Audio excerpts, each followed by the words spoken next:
እግዚአብሔር ፍቅር ነው ብለን ስናወራ ምን እያወራን እንደሆነ ታውቃላችሁ?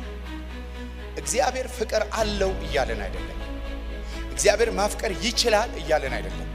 እግዚአብሔር ማንነቱ ስብዕናው ፍቅር ነው ማለት ነው። አለው ሳይሆን ነው። እግዚአብሔር ቁጣ ነው አንልም። እግዚአብሔር ፍቅር ነው እንደምንለው። ቁጣ ከማንነቱ ውጪ ለሆነው ማንነት ምላሽ የሰጠበት ሲሆን የእግዚአብሔር ፍቅር ግን ማንነቱ ስለሆነ ጅማሬና ፍጻሜ በሌለው በዘላለሙና በማያቋርጥ አንኮንዲሽናል በሆነ ማንነት የሚቀጥል ማንነቱ። እግዚአብሔር ከትላንትናው ትላንት ባየውም ዛሬ በሚያየው አክትና ሪአክት አያደርግም። በኔቸሩ ነው የሚቀጥለው። ሰውን ወደደው፣ ከወደደው በኋላ እንዳትበላ የተባለውን ሰው በላ። የሚገርመኝ ከበላ በኋላ እግዚአብሔር የሰጠው ምላሽ ነው። አይናደድም። እግዚአብሔር አይቆጣም። አንድም ቦታ አትመለከቱ። አዳም ወይ ወዴት ነህ አለው። አዳም እግዚአብሔርን እንደፈለገ ሳይሆን ፍቅር ሰውን እንደፈለገ ታያላችሁ። እግዚአብሔር ከባህሪ ውጪ መሆን አይችልም። ሞት የእግዚአብሔር ባህሪ አይደለም። ሞትን ትሞታለህ ያለው ምርጫ ይገልሃል ነው እንጂ ሞት እግዚአብሔር ኦቶር ኦፍ ላይፍ እንጂ ኦቶር ኦፍ ዴዝ አይደለም። የዕብራውያን ጻፊ በምዕራፍ 2 ላይ በሞት ላይ ስልጣን ያለው ዲያብሎስ ነው የሚለው። እግዚአብሔር የህይወት አምላክ ነው። ሞት እንኳን የእግዚአብሔር ስጦታ አይደለም፣ ግን እግዚአብሔር በክርስቶስ ኢየሱስ ለጥቅማችን ነው አለ። ከዚህ ከሚያምር ከዚህ መልካም ከሆነ አምላክ ጋር ነው የምትሞቱት። መልካም ሁሌ የሚናጠቀ ሁሌ ኃጢአት ሁሌ ሞት ሁሌ ጨለማ እንዳይበላ ሁሌ ከኛ ጋር የሚሰራ ኢየሱስ ያድናል። ሁሌ ሊያነሳን የሚፈልግ አምላክ እሱ አምላካችን። በቅዱሳን በረከት ደስ የሚለው ስሙ ይባረክ። እግዚአብሔር መልካም ብቻ ነው።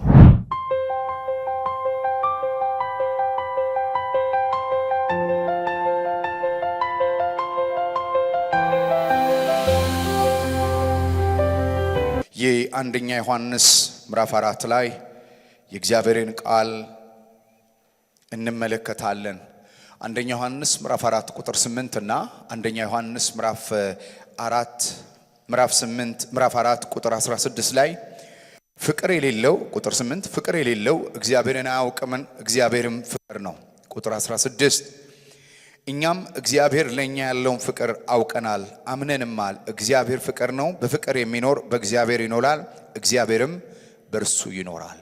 ስለዚህ እግዚአብሔር ፍቅር ነው የሚለውን ሐሳብ የእግዚአብሔርን ፍቅር እንማራለን። እግዚአብሔር ፍቅር ነው የሚለውን ሐሳብ እንመለከታለን ማለት ነው። በመጀመሪያ ባለፈው ሳምንት እንደነገርኳችሁ እግዚአብሔር ፍቅር ነው የሚለውን ሐሳብ ከመማራችን በፊት ስለ እግዚአብሔር ፍቅር ማወቃችን ስለ አንድ አፍቃሪ የምናቀው ወይም አንድ የፍቅር ታሪክ ያለውን አካል እንደማወቅ አይደለም። ስለ እግዚአብሔር ፍቅር ባወቅን ቁጥር አንደኛ ማንነታችንን ይለወጣል። ለምን? በዚህ ፍቅር ነው የተገዛ ነው። በዋጋ ተገዝታችኋል የሚለው የመስቀሉ ፍቅር እኛ የተገዛንበት ነው። ስለዚህ ማንነት ያገኘነው በዚህ ፍቅር ስለሆነ ስለዚህ ፍቅር ባወቅን ቁጥር ስለኛ እናውቃለን ማለት ነው። ሁለተኛ ስለ እግዚአብሔር ፍቅር ባወቅን ቁጥር ራሱ እግዚአብሔርን ማወቅ ብቻ አይደለም፣ ከእግዚአብሔር ጋር ያለን ህብረት ዳይሜንሽኑ ይለወጣል። አንድን ሰው በስሙ የምታውቁትና ከአንድ ሰው ጋር ያላችሁ ግንኙነት በፍቅር የተሳሰረ ሲሆን ግንኙነታችሁ ጥብቅ ይሆናል። ለዚህ ነው ኤፌሶን መጽሐፍ ምዕራፍ 3 ስፋትና ርዝመቱ ጥልቀቱ ፎርዝ ዳይሜንሽን ነው። ስፋት ርዝመት ጥልቀትና ከፍታው ከመታወቅ የሚያልፈውን የኢየሱስ ክርስቶስ ፍቅር ይላል። ስለዚህ ይሄን ፍቅር ባወቅን ቁጥር ከመታወቅ ወደሚያልፍ ህብረት ውስጥ እንገባለን ማለት። ከእግዚአብሔር ጋር ያለን ህብረት ዲተርማይን የሚያደርገው ስለ እግዚአብሔር ባለን የፍቅር መረዳት ነው ማለት ነው። ባለፈው ሳምንት ያየነው እሱን። በሶስተኛ ደረጃ አገልግሎታችን። አሁን እኛ የምናገለግለው አገልግሎት ከእግዚአብሔር ጋር ባለ ፍቅር ነው። ለዚህ ነው ጌታ ኢየሱስ ጴጥሮስን ትወደኛለህ አለው። በጎቼን ጠብቅ፣ ትወደኛለህ፣ ጠቦቶቼን ጠብቅ። ስለዚህ ፍቅራችን በጨመረ ቁጥር አገልግሎታችን ዳይሜንሽኑ ይለወጣል ማለት ነው። ስለዚህ ቤዝድ የሚያደርገው አገልግሎታችን እዚህ ላይ ነው ማለት ነው። ሶስተኛ አራተኛ የእርስ በርስ ግንኙነታችን ከሰዎች ጋር ያለን ግንኙነት የእግዚአብሔርን ፍቅር በተለማመድን ቁጥር በዛ ፍቅር ሰዎችን እንወዳለን። ስለዚህ ከሰዎች ጋር ያለን ግንኙነታችን የተፈወሰ ሰዎችን ይቅር ለማለት የማንቸገር የፎርጊቭነስ የይቅርታ ህይወት ያለው ህይወት እንኖራለን ማለት ነው። ስለዚህ እኔ አሁን ከተቀስኳቸው በላይ እናንተ ብዙ ማውራት ትችላላችሁ። የእግዚአብሔር ፍቅር መማራችን ስለ አንድ አፍቃሪ የምናወራው ሳይሆን ስለኛ እያወራን እንደሆነ እንድታስቡ ብዬ ነው። አንድ ኦብጀክቲቭ ለምሳሌ አዲስ ዓለማየሁ የጻፉትን የፍቅር እስከ መቃብር መጽሐፍ ብናነብ እዛ ላይ ያሉትን ተዋናዮች ህይወት ታሪክና ፍቅራቸውን አይተን ኢምፕሬስድ እንሆናለን፣ እናደንቃለን። የእግዚአብሔር ፍቅር ግን በአንድ በመጽሐፍ ቅዱስ የተጻፈና የምንገረምበት ብቻ አይደለም፣ የቀመስነው ነው፣ የዳንበት ነው፣ ማንነት ያገኘንበት ነው፣ አገልግሎታችን ህይወታችን የሚመራበት ነው። ሌላ እንደው በመጨረሻ ጥሩ የሚሆነው በዚህ ምድር ላይ ለመኖር የሚያስፈልገው ኢነርጂ ወይም የህይወት መነቃቃት ወይም መነሳት ትልቁ ኃይል የፍቅር ኃይል ነው። ብዙ አሉታዊ ኢነርጂዎች አሉ። ለምሳሌ የሚጠላችሁን ሰው በልጣችሁ መገኘት፣ ያስቀየማችሁን ሰው መበቀል፣ የሆነ ነገር እንደነዚህ አይነት አሉታዊ ኢነርጂዎች አሉ። ሰዎች የሚነሳበት ኢግናይት የሚደረግበት አቅም አለው። አንደኛ የቀደማችሁ ሰው ካለ ሁለተኛ ሆናችሁ እሱን ለማሸነፍ የምትሮጡባቸው የህይወት ኢነርጂዎች አሉ። በምድር ላይ ትልቁ የህይወት መንቀስቀሻና ትልቁ ኢነርጂ ፍቅር ነው። ፖዚቲቭም ይሄ አናቶሚያችንም የተፈጠረበት በኔጌቲቭ ኢነርጂ ብትሄዱ ፊታችሁ ያስታውቃል። ቃየል በወንድሙ ላይ ባዘነ ጊዜ ፊት ያስታውቃል አለው። ስለዚህ ይሄ ከተፈጠርንበት አናቶሚ ጋር የሚስማማ ዘመንና ህይወታችንን የሚጠብቅ ነው። በፍቅር መመላለስ ጤነኛም ያደርገናል። ስለዚህ ጥሩ ኢነርጂ ነው ማለት ነው ፍቅር። ስለዚህ somehow related ነው ከናንተ ጋር። ስለዚህ ስለ አንድ ኦብጀክት፣ ስለ አንድ አካል፣ ስለ አፍቃሪ ስለሆነው ጌታ በመስቀል ላይ ስለከፈለው ምናምን ብቻ አይደለም የምናወራው፣ ሪሌትድ ነው፣ ከኛ ጋር የሚያያዝ ነው። ስለዚህ ኮንሺየስሊ ሊገባን ይገባል ማለት ነው የእግዚአብሔር ፍቅር። በሁለተኛ ደረጃ እግዚአብሔር ፍቅር ነው ስንል ፍቅር ምንድነው ፍቅር? ለብዙዎቻችን ፍቅርን ስንመለከት በተለይ የግሪኩ ሐሳብ ላይ ሪች ነው። ፍቅርን በተመለከተ የግሪኩን ሐሳብ ስትመለከቱ ፍቅርን ገላጭ የሆኑ ብዙ ሐሳቦችን ትመለከታላችሁ።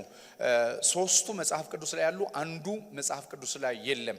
ግን ፍቅር ምንድነው የሚለውን ከዚህ ማብራሪያ መነሻ አድርጌ ልንገራችሁና የእግዚአብሔር ፍቅር የትኛው እንደሆነ ደግሞ እንመለከታለን ማለት ነው። የጌታ ስም ብሩክ ይሁን።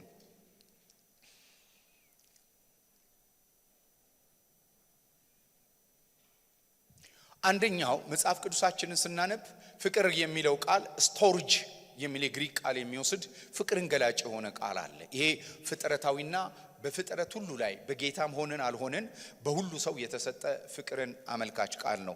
መጽሐፍ ቅዱስ ይህንን ፍቅር የቤተሰብ ፍቅር ይሏል። ስቶርጅ ላቭ የምንለው የቤተሰብ ፍቅር፣ እናት ከልጅ ጋር፣ ልጅ ከእናቱ ጋር፣ ከአባት ጋር ያለ ግንኙነት ኢኔት የሆነ እግዚአብሔር በፍጥረት የሰጠው እግዚአብሔር ራሱን የሚገልጥበትና ራሱን ከሚያሳይባቸው አንደኛው ፍቅር ስቶርጅ ላቭ ነው። የፋሚሊ ላቭ ወይም የቤተሰብ ፍቅር ነው። በቤተሰብ መካከል ያለ ፍቅር ነው። መጽሐፍ ቅዱሳችን በሁለተኛ ጢሞቴዎስ ምዕራፍ 3 ቁጥር 3 ላይ ቅድስና የሌላቸው ፍቅር የሌላቸው፣ ይሄ እዚህ ጋር የተጠቀሰው ፍቅር የሌላቸው የሚለው የቤተሰብ ፍቅር የሌላቸው፣ እናት ወይ አባት ወይ ልጅ ወይ እህት የማይወዱ ሰዎችን ገላጭ የሆነ ቃል ነው። ስለዚህ የቤተሰብ ፍቅር እንኳን የሌላቸው ይላቸዋል።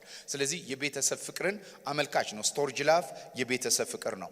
ሁለተኛ ኤሮስ ላቭ የምንለው ነው። ኤሮስ ላቭ የምንለው በተቃራኒዎች መካከል በአንድ ወንድና በአንድ ሴት መካከል ያለው መሳሳብ የሆነውን ፍቅር ገላጭ ነው። አንድ ወንድ ከአንድ ሴት ጋር የሚኖረውን ፍቅር ገላጭ ኤሮስ ነው። መጽሐፍ ቅዱሳችን ላይ ይሄን አናገኘውም።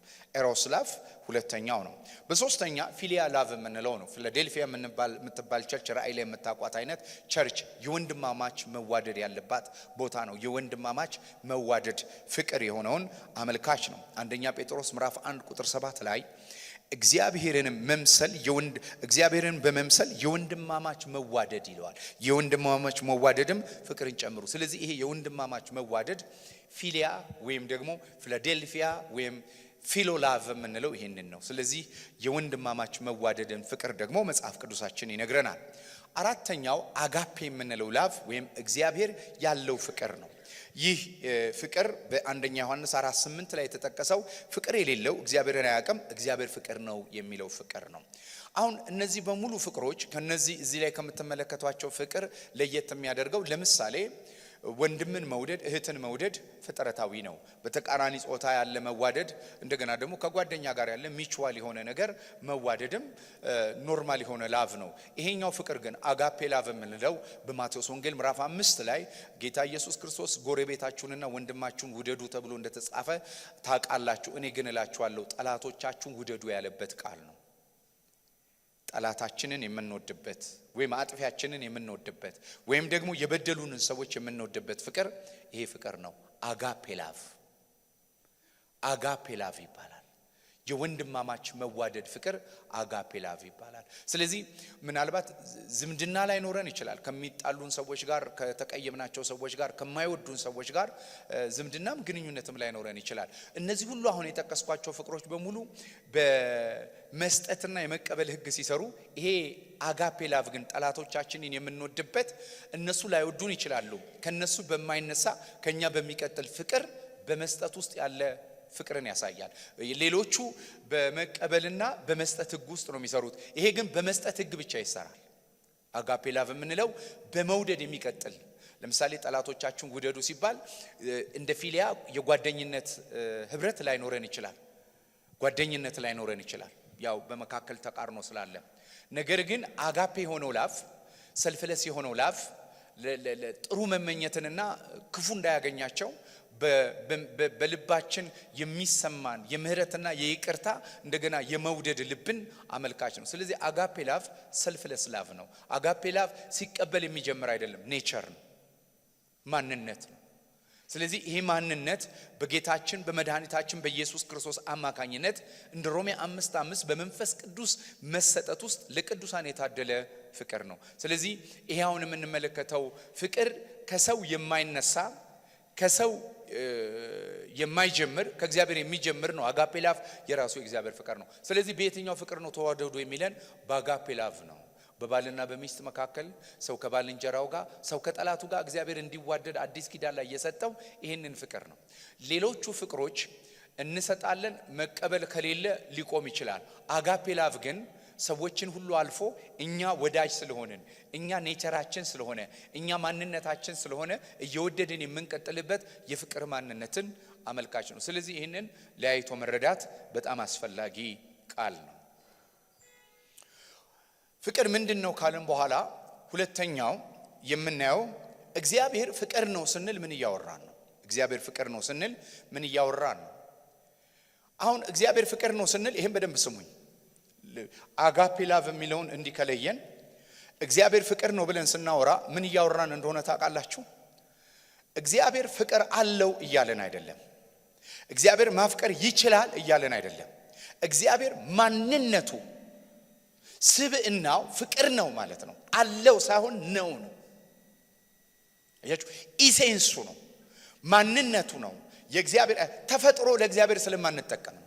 ተፈጥሮ የሚለውን ቃል ስለማንመለከት ነው። ለእግዚአብሔር ማንነት ኢኔት ኔቸሩ እግዚአብሔር ፍቅር ነው። በሌላ አማርኛ እግዚአብሔር በሁሉ ቦታ ይገኛል፣ ችሎታውን ያሳያል። እግዚአብሔር ጻድቅ ነው፣ እግዚአብሔር ቅዱስ ነው ስንል ይሄንን የሚገልጥበትን የህይወት ስርዓት አመልካች ነው። ይሄንን የሚገልጥበት የህይወት ስርዓት ያመለክታል። በተረፈ ለምሳሌ ለንጽጽር እንዲረዳችሁ እግዚአብሔር ቁጣ ነው አንልም፣ እግዚአብሔር ፍቅር ነው እንደምንለው። ቁጣ ከማንነቱ ውጪ ለሆነው ማንነት ምላሽ የሰጠበት ሲሆን የእግዚአብሔር ፍቅር ግን ማንነቱ ስለሆነ ጅማሬና ፍጻሜ በሌለው በዘላለሙና በማያቋርጥ አንኮንዲሽናል በሆነ ማንነት የሚቀጥል ማንነቱ ነው። ቁጣ መጀመሪያ የእግዚአብሔር ቁጣ ስትሉ ኃጢአት በገባ ጊዜ በአንዱ አዳም ኃጢአት ወደ ዓለም ገባ ይላል። ኃጢአት ሲጀምር ነው ቁጣ የጀመረው። ፍቅሩ ግን ጅማሬ የለውም። አልፋና ኦሜጋ ነው፣ ማንነቱ ነው። እግዚአብሔርን እግዚአብሔር ያስባለው ማንነት ፍቅር ነው። በደንብ ስሙኝ። ማንኛውም ትምህርት እግዚአብሔር ፍቅር ነው ከሚለው ካልተነሳ እግዚአብሔርን በትክክል ሊገልጡ አይችልም። እግዚአብሔር ፍቅር አለው አይልም፣ ፍቅር ነው። ስለዚህ ማንኛውም ትምህርታችን ከዚህ ይነሳል። ቅድስናን ስናወራ፣ ጽድቅን ስናወራ፣ ቁጣን ስናወራ፣ ፍትህን ስናወራ፣ በሁሉ ቦታ መገኘት ስናወራ፣ ሁሉን መቻሉን ስናወራ ከዚህ ጋር ይገናኛል። እግዚአብሔር በሁሉ ቦታ ይገኛል ስንል ፍቅር በሁሉ ቦታ ይገኛል። እግዚአብሔር ሁሉን ይችላል ስንል ፍቅር በሁሉ ቦታ ሁሉን ይችላል።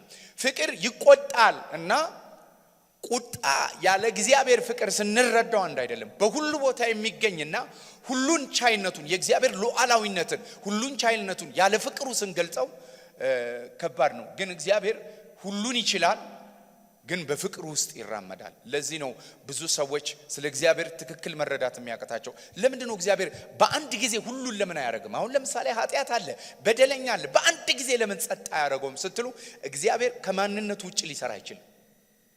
ኃይል ስላለው ብቻ አይሰራም። ኃይሉ የሚገለጠው በፍቅር ውስጥ ነው። ማንነቱን ሊክድ አይችልም። እየገባችሁ ነው? ከማንነቱ ውጪ ሊሰራ ስለማይችል እግዚአብሔር በማንነት ውስጥ ራሱን ስለሚገልጥ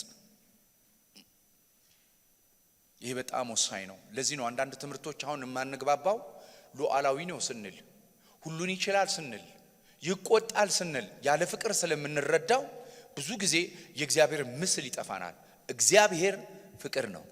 በደንብ ስሙኝ። እግዚአብሔር ፍቅር መሆኑን ሁሉ ጊዜ ማወቅ ያለብን ለምን እንደሆነ ታውቃላችሁ? ይሄንን እንድናውቅ ስለተፈጠረን። እኔና እናንተ የተፈጠርነው ዓለም ሳይፈጠር በፊቱ ቅዱስና ያለ ነውር እንድንሆን፣ በሌላ አማርኛ የፍቅሩ መገለጫ እንድንሆን የተፈለግነው። በበደልና በኃጢአት ሙታን ነን አይደል? ሲወደን መውደድ እንኳን ማንችል ሰዎች ነን። ግን እግዚአብሔር አዳነን። ስለዚህ ድነታችን ሁሌ ሲታሰብ እግዚአብሔር እንዴት እንዳከበረን ከክርስቶስ ጋር ሕይወት እንደሰጠን ስትመለከቱ ተመልከቱ የፍቅሩን ታላቅነት በእኔና በእናንተ። ስለዚህ እኔና እናንተ የተፈለግነው ይህንን የእግዚአብሔርን ፍቅር በሕይወታችን እንዲገለጥ እግዚአብሔር ፈለገ። እግዚአብሔር ፍቅር ነው። ስሙ ይባረክ። ስለዚህ ሁሉ ጊዜ ይህንን አስቡ። ይሄ በመንፈሳዊ ሕይወታችሁ ላይ ለድላችሁ በመንፈሳዊ ዓለም ላይ ላለው ውጊያችሁ አንድ ነገር ወቁ። እግዚአብሔር ከናንተ በማይነሳ ከናንተ በማይቀጥል እናንተን በማያይ ማንነቱ በሆነ ፍቅር ወዶናል። የሚገርም ነው። የሚገርም ነው። ስሙ ይባረክ።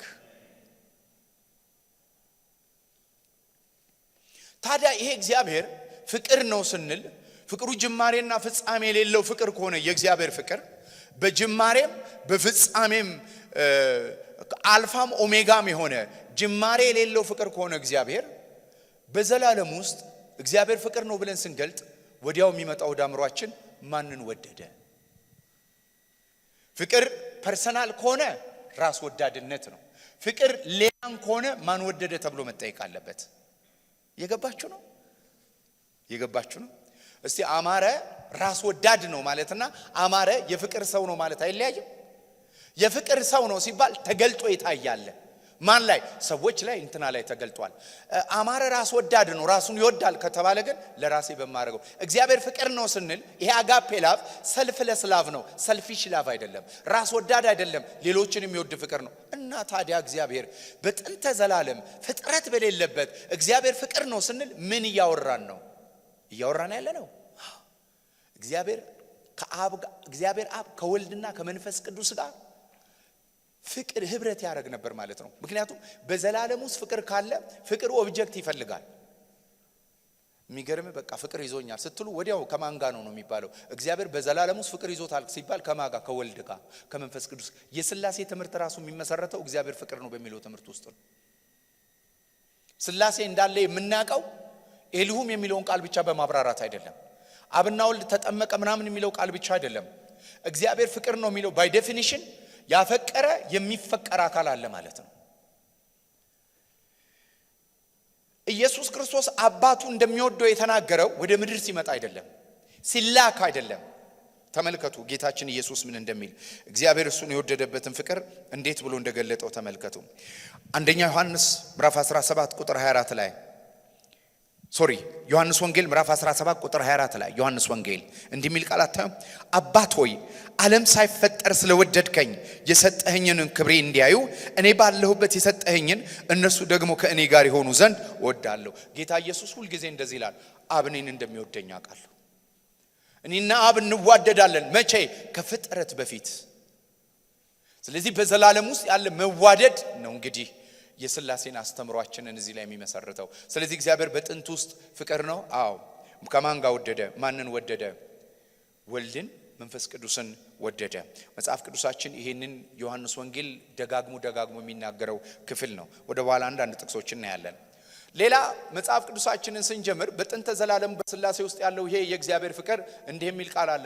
በመጀመሪያ ዘፍጥረት 1:1 በመጀመሪያ እግዚአብሔር። እስቲ በመጀመሪያ እግዚአብሔር በሉ። በመጀመሪያ የተፈጠረ ፍጥረት አይደለም ያለው። በመጀመሪያ ሁኔታ አይደለም ያለው። በመጀመሪያ ራሱ እግዚአብሔር። በሌላ አማርኛ አሁን በመጀመሪያ አለ ብሎ የሚነግረን ፍጥረትንም ስርዓትንም ሁሉን የምንመለከተው ነገር በመጀመሪያ እግዚአብሔር ሲል በመጀመሪያ ፍቅር እንደማለት ነው። ባለፈው ሳምንት የነገርኳችሁ አንድ ምሳሌ አለ። እንደው ባለፈው ሳምንት እንደው በመውሰድ ነው የነገርኳችሁ። ዛሬ በማስዋብ ልናገር አሉታዊ እንዳይሆን። አንድ ሰው ቤታችሁ መጥቶ ቤታችሁ ያለውን ሶፋ በሙሉ በአዲስ ሶፋ ቢለውጠው፣ ቴሌቪዥናችሁን በትልቅ ቤታችሁን በጂፕሰም መሬታችሁን ቤታችሁን አሳምሮ የናንተ ቤት እስከማይመስል ድረስ ቤታችሁ ቢሰራና ብትመጡ ሁለት ነገር ወዲያው ፊል ታረጋላችሁ። በቤቱ ውበት ደስ ሲላችሁ ግን ወዲያው ወደ አእምሮአችሁ የሚመጣው ይሄንን ያደረገው ማን ነው? ማንነቱን ሊነግረን የማይፈልግ ሰው ነው አርጎ ሄደው እና ይሄ ሁሉ የወጣበት ብር እኔ ልከፍል ነው። ምንድነው የሚሰማችሁ? ወዲያው ባለዳነት የዚህ ሁሉ ወጪ እናንተ ጀርባ ላይ እንዳለ ነው የሚሰማችሁ። ሰውየውን ካወቃችሁትስ ግን ዘመዳችሁ ከሆነ ያንን ያደረገው በቃ ሊያስደስተኝ ፈልጎ ነው የምትሉት። አንድ አይነት ድርጊት አንድ ድርጊት ሰውየውን እስካላወቃችሁ ድረስ በሁለት ጥያቄው ልትሆኑ ትችላላችሁ። አንደኛ በባለዳነት፣ ሁለተኛ በደስታ ስሜት ልትሆኑ ትችላላችሁ። በምስጋና ውስጥ አንድ ድርጊት በህይወታችን ብዙ ነገር ሊያልፍ ይችላል። እግዚአብሔር ከመታወቅ የሚያልፍ አምላክ ነው። መንገዱ የማይመረመር ነው። የማይገቡን የህይወት መንገዶች አሉ፣ ያለፍንባቸው የምናልፍባቸው። አንዳንድ ነገር ለምንኛ ላይ እንደሆነ አይገባንም። ከጎረቤት ጋር ስናወዳድር ዘግይተናል። ከጓደኛ ጋር ስናወዳድር ጽድቅ ሳያንሰን፣ ቅድስና ሳያንሰን፣ እግዚአብሔርን መፍራት ሳያንሰን ነገራችን ግን ላግ አድርጓል። ግን አንድ ነገር ወቁ፣ ከጎረቤት ትታችሁ ከእግዚአብሔር ጋር ስትመለከቱ ግን እግዚአብሔር ፍቅር ነው። በገቡንም ባልገቡንም ሁኔታዎች ባለፍንባቸው በመናልፍባቸው መንገዶች ልባችን የሚረጋጋው እግዚአብሔርን ስላወቅ ነው ሳይሆን እግዚአብሔርን ስላፈቀር ነው። ከእግዚአብሔር ጋር ያለን ግንኙነት ላቭ ቤዝድ ነው፣ ኖሌጅ ቤዝድ አይደለም። በእውቀት ከሆነ አንሰርቸብል ነው፣ ሊመረመር አይችልም። ማን ነው መንገዱን የሚፈትን? ከእግዚአብሔር ጋር ብዙ ሰዎች መጽሐፍ ቅዱስ ላይ ተጣልተዋል። መንገዱን ሲፈልጉ ኢዮብ ተጣልቷል። ኢዮብ ግራ ተጋብቷል። ዕንባቆም ግራ ተጋብቷል። ሚልኪያስ ግራ ተጋብቷል። ነቢያቶች ግራ ተጋብተዋል። የአዲስ ኪዳን አባቶች ግራ ተጋብተዋል። ለምን? እግዚአብሔር መንፈስ ነው። ማንም ሊኖርበት በማይችል ብርሃን ለዘላለም የሚኖር የማይታወቅ አምላክ ነው። ስለዚህ እግዚአብሔር ፕሪዲክት ካደረግን እንስተዋለን። የእግዚአብሔርን ፍቅር ግን ኢንላይትድ ከሆነን እግዚአብሔርን እናውቀዋለን። ከእግዚአብሔር ጋር ያለን ግንኙነት በሪሌሽን ቤዝድ ላቭ ቤዝድ ከሆነ ከእግዚአብሔር ጋር ባለን ህይወት የትዕግስት ፍቅር ይታገሳል የሚለው ለዚህ ነው። ፍቅር ይታገሳል ይላል። መታገስ የምንችለው ስናውቀው ብቻ ነው። ዋይሚ የሚሉ ጥያቄዎች አሉ። እኔ ለምን? እኔ ተለጅቼ ለምን? እኔ ላይ ለምን እንደዘገየ ራሱ መዝሙር አለን። ለምን እንደዘገየ አላውቅም። እጠብቅሃለሁ የሚል መዝሙር አለን። ዕንባቆም በመጠበቂያዬ ላይ ሆኜ እጠብቅሃለሁ ብሎታል። ግን አንድ ነገር ልንገራችሁ፣ ኢዮብም በገል ቁስሉን እየፈገፈገ ለምን እንደቆሰለ ሳያቅ እግዚአብሔርን እየጠበቀው ነበር። እግዚአብሔር ሲገለጥ ግን ረታው። ዛሬ አንድ ነገር ልንገራችሁ፣ በህይወታችን ውስጥ እግዚአብሔር ጋር በእንካና እንኩ በሚል አይደለም አብረን የምንሄደው። እግዚአብሔር እንደሚወደን በማወቃችን ውስጥ ነው የምናርፈው። የረፍት ህይወት የምንኖረው የእግዚአብሔር ፍቅር ስናቅ ብቻ ነው። ስለዚህ መጽሐፍ ቅዱሳችን ላይ በመጀመሪያ እግዚአብሔር ይላል።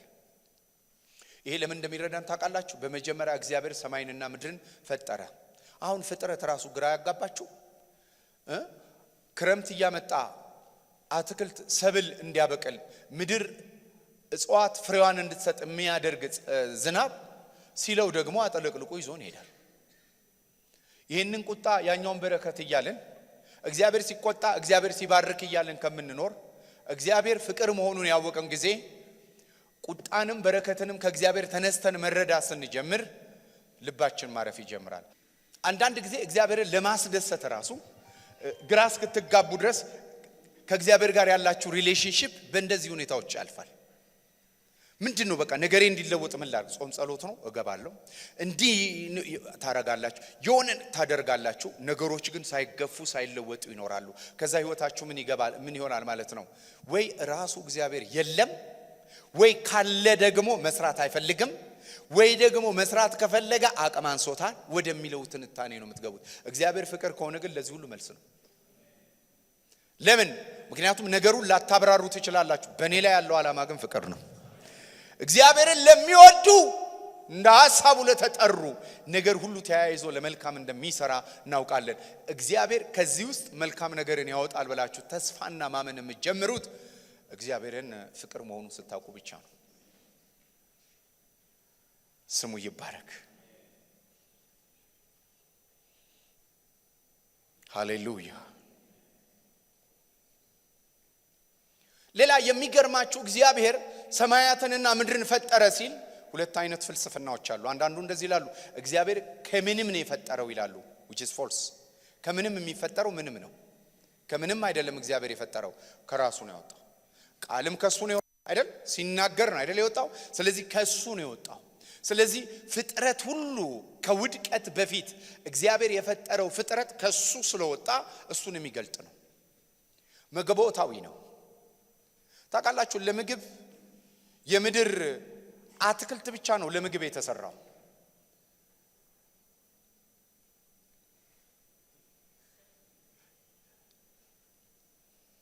ቀበሮ ጠቦት እንዲበላ አልተፈቀደለትም። ከውድቀት በኋላ የመጣ ነው።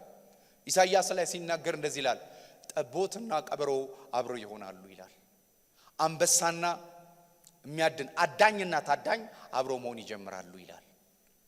አዳኝና ታዳኝ ሞት እና ሰርቫይቫል ከመጣ በኋላ ከውድቀት በኋላ ነው የመጣው። ኦሪጂናሊ ግን እግዚአብሔር የፈጠረው ፍጥረት አንዱ አንዱን እየበላ እንዲኖር አይደለም፣ አንዱ አንዱን እየመገበ አንዱ ካንዱ ጋር እንዲኖር አድርጎ ነው። ምክንያቱም ጋድ ኢዝ ኤ ጋድ ኦፍ ሪሌሽን። ኢኮሎጂውን እንዲህ ነው የሰራው።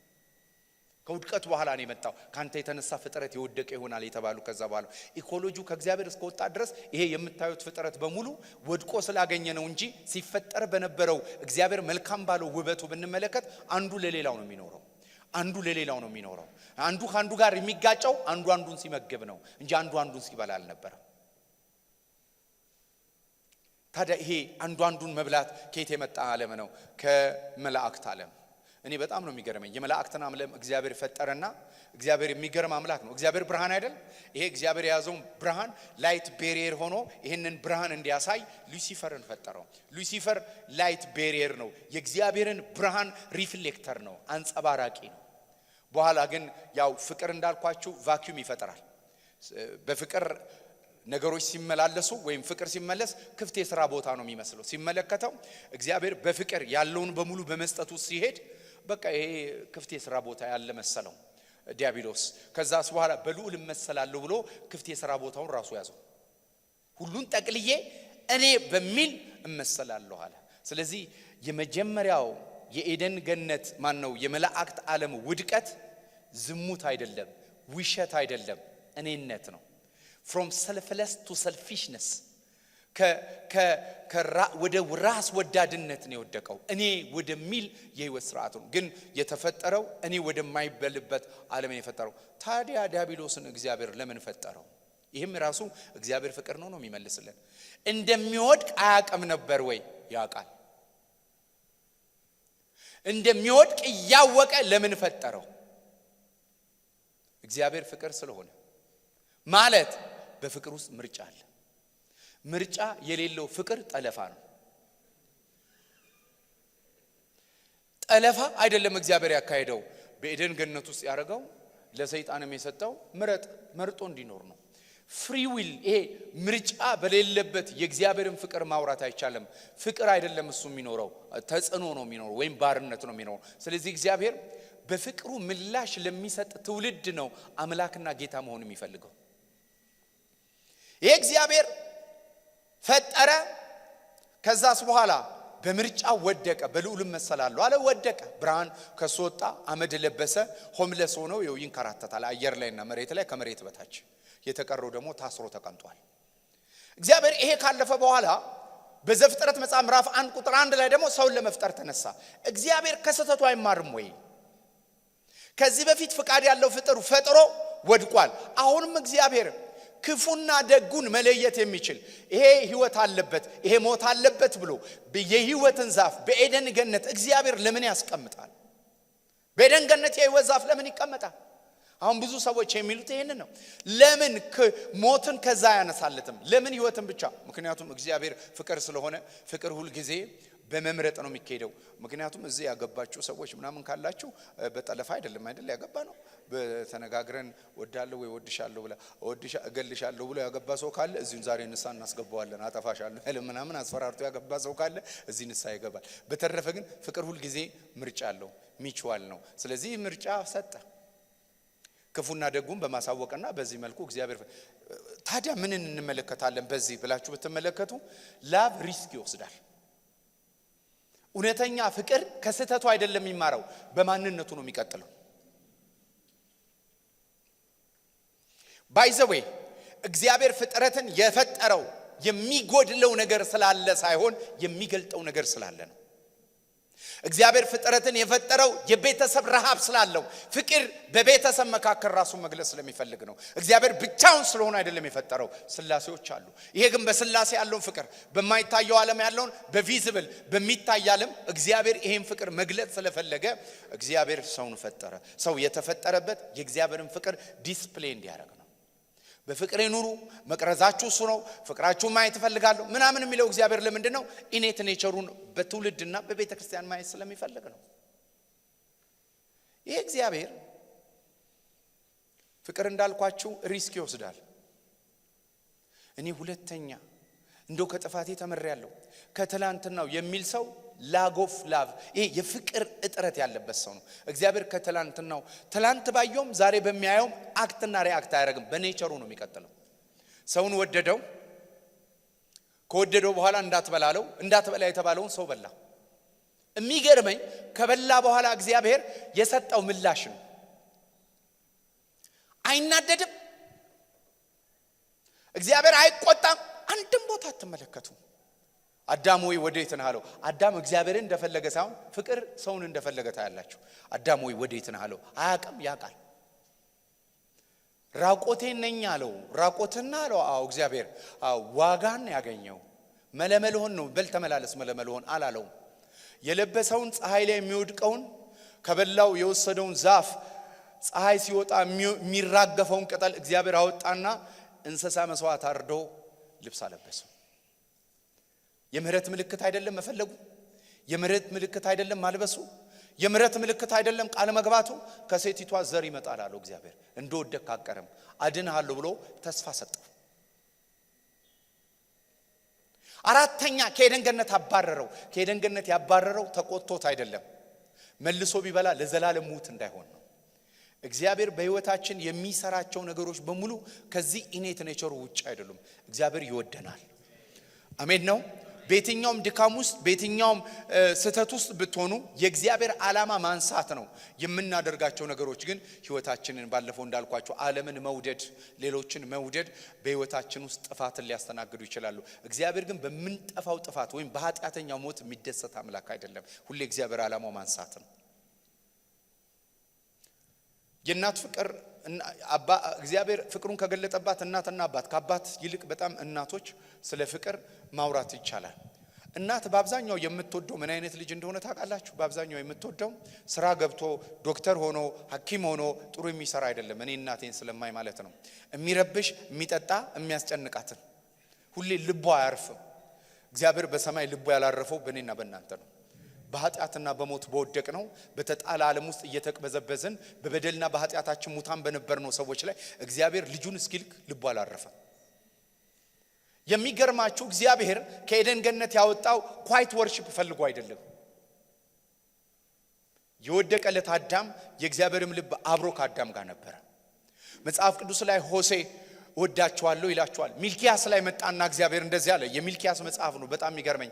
ወዳችኋለሁ አልክ። እንዴት ወደድከን? ለምን ወደድከን አላችሁኝ አላቸው እግዚአብሔር።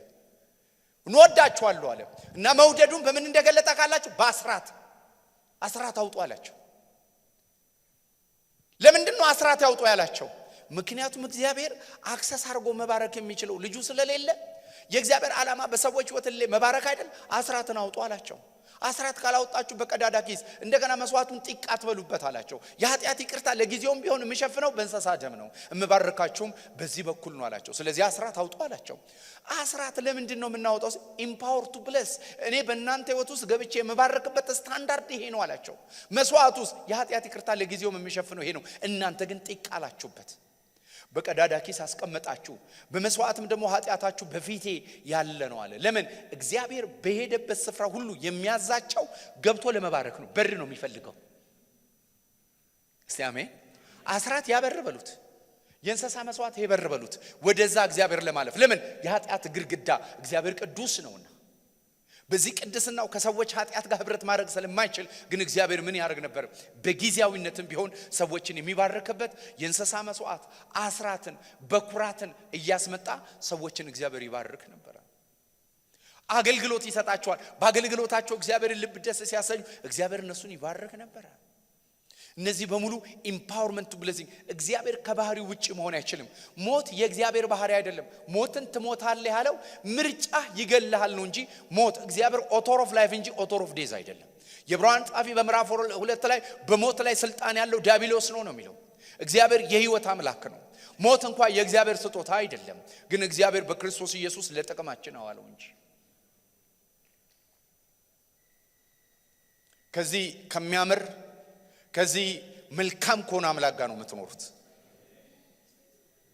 መልካም ሁሌ የሚናጠቀን፣ ሁሌ ኃጢአት፣ ሁሌ ሞት፣ ሁሌ ጨለማ እንዳይበላ ሁሌ ከኛ ጋር የሚሰራ ኢየሱስ ያድናል።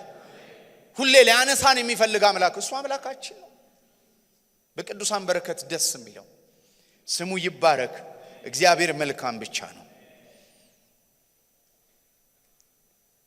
ሃሌሉያ፣ ስሙ ይባረክ። ከዛ ይሄ እግዚአብሔር የሰው ልጆችን ኃጢአትና በደል የእንስሳ መስዋዕት በማምጣት ከምርኮ በመመለስ በመባረክ በቀንድ ከብት በተለያዩ ነገሮች እግዚአብሔር ይባርካል። አንድ ቀን ግን ዓለምን ጉድ ያስባለ ፍቅር ተገለጠ። እልል ያለ ፍቅር ተገለጠ። ዓለም ሁሉ የተገረመበት ፍቅር ተገለጠ። ምን? አምላክ ሰው ሆነ። አምላክ ለምን ሰው እንደሆነ ታውቃላችሁ? አምላክ ለምን ሰው እንደሆነ ታውቃላችሁ? ለአድቬንቸር አይደለም።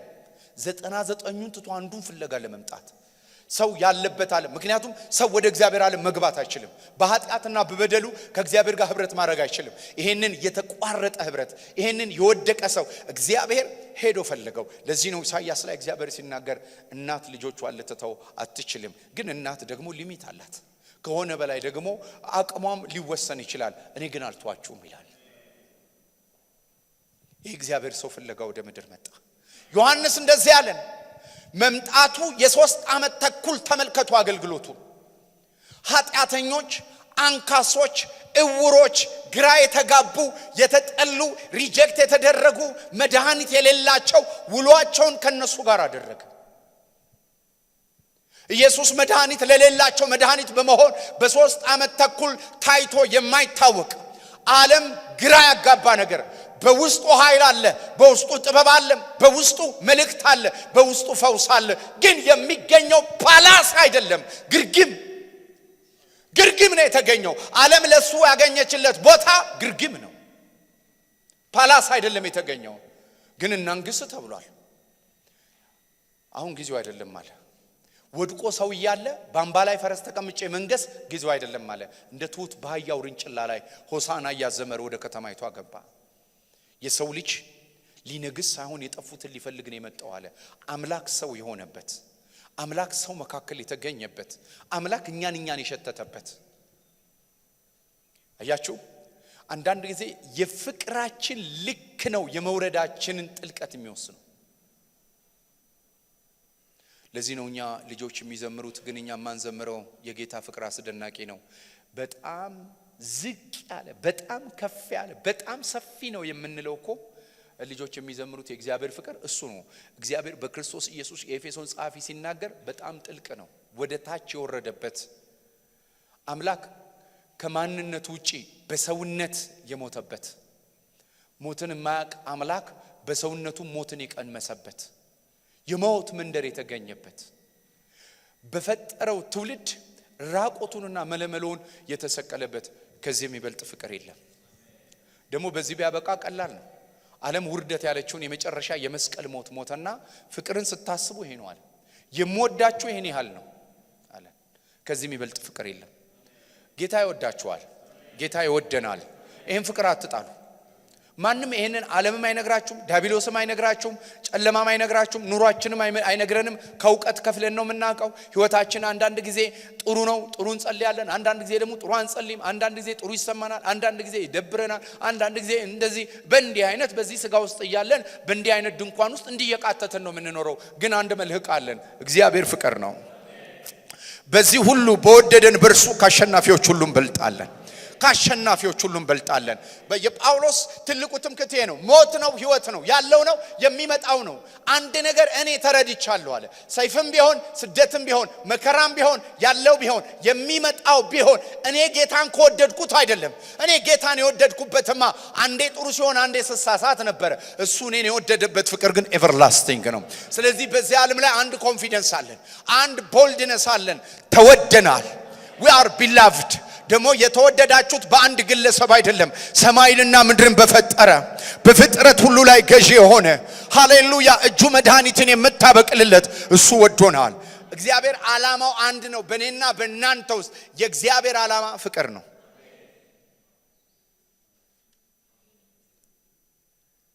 እንዴት እኮ አጥንታችን እንደሚለመልም፣ እንዴት ስጋችን እንደሚለመልም፣ እንዴት የያዘንን ነገር ሰብረን እንደምንሄድ ወዶኛልና አዳነኝ። ወዶናል፣ ጌታ ወዶናል። ስለዚህ ምን አለን? አዳነን።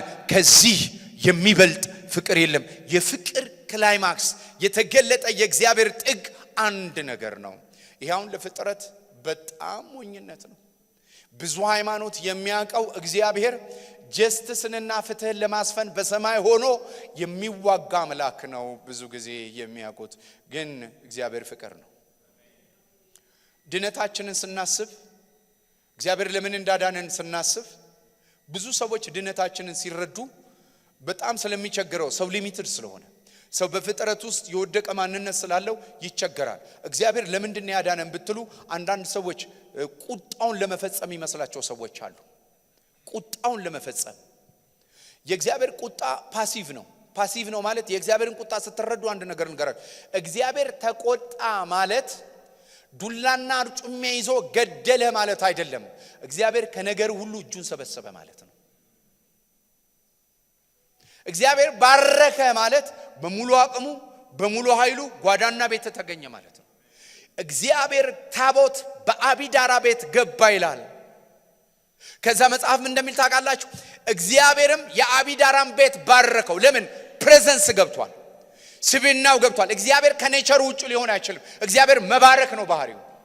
እግዚአብሔር ግን እጁን ሲሰበስብ ከርሶ ኦፕሬት ያደርጋል፣ እርግማን ይሰራል። ለዚህ ነው የሮሜ መጽሐፍ ምዕራፍ 1 ላይ እግዚአብሔርን ላለማወቅ በወደዱ ጊዜ ለማይረባ አእምሮ ሰጣቸው ይላል። የመናፍስቱና የጨለማውን ዓለም ብትመለከቱ አጋንንቶች አይኖቻችሁ ተከፍቶ መናፍስቶችን ብታዩዋቸው አንድ ነገር ትረዳላችሁ። ያለ እግዚአብሔር የወደቁበትን ዓለም እንዴት እንደሚጸየፉት። ለምን? መተውን የመሰለ በእግዚአብሔር መተውን የመሰለ ከባድ ነገር የለም። አንድ ነገር ልንገራችሁ፣ የኔና የናንተ ደስታ አንድ ነው። በእግዚአብሔር ተወደናል።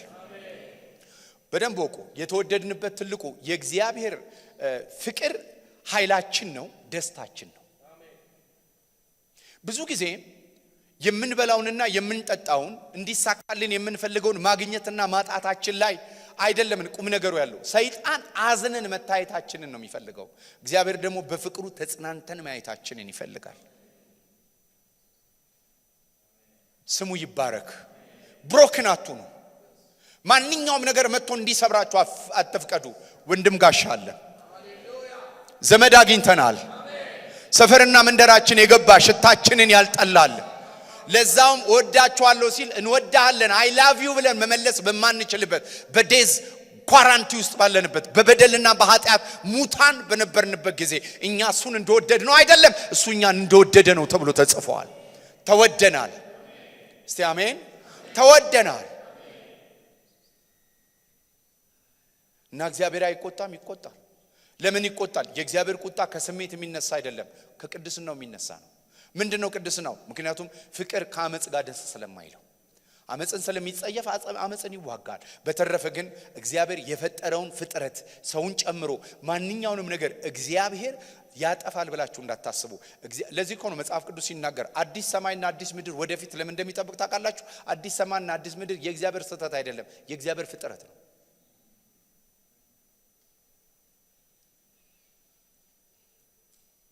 ኢየሱስ በምድር ላይ ሲወርድ የተነገረው ቃል ምን እንደሚል ታውቃላችሁ? ኢየሱስ ያድናል። ምን ተብሎ እንደተነገረ ታውቃላችሁ? እኔን ያየ አብን አየ አለ። በሌላ አማርኛ አብ እንደኔ ነው። ምን የሚያደርግ? ደካሞችን የሚወድ፣ በኢየሩሳሌም የመጽናናት መዘግየት የሚያለቅስ፣ አልዓዛር ሞት ሸፍኖ ሲመለከት ኢየሱስ ለምን አለቀሰ? ኢሞሽናል ሆኖ አይደለም። አልቲሜትሊ እግዚአብሔር ሰው ለዴዝ እንዳልፈጠረ ሞት ምን ያህል አስጠሊታ እንደሆነ አይቶ አዘነ ይላል። ለምን? እሱ ያለበት ዓለም የቢዩቲ ዓለም ነው። እሱ የፈጠረው መልካም የሚባል ዓለም ነው። ሰው ግን የወደቀበትን መውደቅ አየና ስለ አልዓዛር አለቀሰ። ሰው ለለቅሶ ስላልተፈጠረ፣ ሰው ለሐዘን ስላልተፈጠረ፣ ሰው ለሲኦል ስላልተፈጠረ አይቶ አዘነ ይላል፣ አለቀሰ ይላል። አልዓዛር ሆይ ተነሳለው። ኢየሱስ ያደረጋቸው ነገሮች በሙሉ ተአምራቶችና ድንቆች እንድንደነቅበት አይደለም፣ የእግዚአብሔርን ልብ እንድናይበት ነው። እኔን ያየ አብን አየ አለው። አብን አይደለም ማየት የምትፈልገው? አዎ እኔ ስዕሉንልህ። ዛሬ ኢየሱስን የማይመስል እግዚአብሔር ጓዳችሁ ካለ እሱ እግዚአብሔር አይደለም። እግዚአብሔር የሚመስለው ራሱን ኢየሱስን ነው። እስቲ አሜን። ክብር ሁሉ ለኢየሱስ ይሁን። ኢየሱስን ነው። ስለዚህ ባዮግራፊ ማቴዎስ፣ ማርቆስ፣ ሉቃስ፣ ዮሐንስን ስታነቡ ረጋ ብላችሁ የእግዚአብሔርን መልክ እዛ ውስጥ ፈልጉ። የድሃ አደጎች አባት፣ የመበለቶች ዳኛ፣ የኃጢአተኞች ወዳጅ፣ የወደቁትና የሚሸቱት መንደር የሚገኝ ኢየሱስ እሱ ነው። እግዚአብሔር እሱ ነው። የኔና የናንተ አምላክ እሱ ነው። ረጅምና ሩቅ በሆነ ዙፋን ላይ ተቀምጦ ዱላ ይዞ ፊቱ የማይፈታ በእያንዳንዱ ነገር ሞኒተር እያደረገ የሚያጎብጠን አምላክ አይደለም። በውድቀታችን የማይደሰት አንዳንድ ጊዜ እኮ አንዳንድ ሰዎችን በያዙ ስልጣን እኮ ሲቀጡ ደስ የሚላቸው ሰዎች አሉ። ደስታቸው የስልጣናቸው መገለጫ። የእግዚአብሔር ደስታ ለሰው ልጆች የከፈለው ደስታ ነው። ኢየሱስ ክርስቶስ ሐሴት ያደረገበት። ይሄንን ከህፃናት ከአዋቂዎች ለይተ ለህፃናት ገለት። የኢየሱስ ደስታ ይሄ ነው። እግዚአብሔር ሆይ አእምሮአችንን አድስ። ይሄ ወደቀ ዓለም ስለሆነ የእግዚአብሔርን ፍቅር በደንብ ልንረዳ አንችልም። ዓለም ፍቅር አይነግረንም። ይሄ ያለንበት ዓለም ፍቅር አይነግረንም። ለምን? ሳቦታጅ ያለበት ዓለም ነው። መጠላለፍ ያለበት ዓለም ነው። መቀዳደም ያለበት ዓለም ነው። ኮምፒቲሽን ያለበት ዓለም ነው። በራስ ወዳድነት ሁሉ የሚመራበት። እስቲ እያንዳንዱን መርሆችና ስርዓቶችን ዓለም ላይ የተዘረጉትን ተመልከቱ። በፍጹም የምታያቸው በሙሉ በራስ ወዳድነትና በኔነትና በመብቃት ስሜት ነው ያሉት።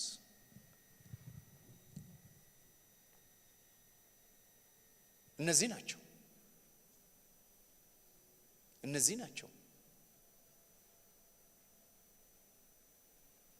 ይወደናል። ስለዚህ ኢየሱስ 3 ዓመት ተኩል ሲመላለስ አምላክ መሬት ወርዶ ስለ እያንዳንዱ የሰው ቁስልና የሰው ህመም፣ የሰው ጨለማና የሰው ሞት ምን እንደሚያደርግ አየን። በእንዲህ አይነት ፍቅር ተወደናል። እግዚአብሔር ፍቅር ነው ማለት ይሄ ነው። ክብር ሁሉ ለኢየሱስ ይሁን። ይህ ፍቅር በእግዚአብሔር መውደድ ብቻ የሚቋረጥ ፍቅር አይደለም። ይሄ እግዚአብሔር ጋር ያየነው ፍቅር፣ ይሄ ክርስቶስ ጋር የተገለጠው ፍቅር በመንፈስ ቅዱስ አማካኝነት እኛው ፈሷል።